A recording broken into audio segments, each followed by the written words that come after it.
அஸ்ஸலாமு அலைக்கும் வரஹ்மத்துல்லாஹி வபரகாத்து. கண்ணியமிக்க அல்லாஹ்வின் நல்லடியார்களே, இன்று ஹதீஸ் நபிமொழி சொல்கிறேன், கேளுங்கள். நபி ஸல்லல்லாஹு அலைஹி வஸல்லம் அவர்கள் கூறினார்கள், உண்மை நிச்சயமாக நன்மைக்கு வழிகாட்டும். நன்மையானது நிச்சயம் சொர்க்கத்திற்கு வழிகாட்டும். ஒரு மனிதர் உண்மை பேசிக்கொண்டே இருப்பார்.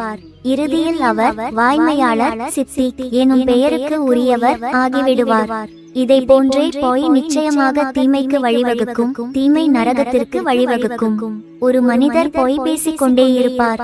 இறுதியில் அவர் அல்லாஹ்விடம் பெரும் பொய்யர் என பதிவு செய்யப்பட்டு விடுவார்.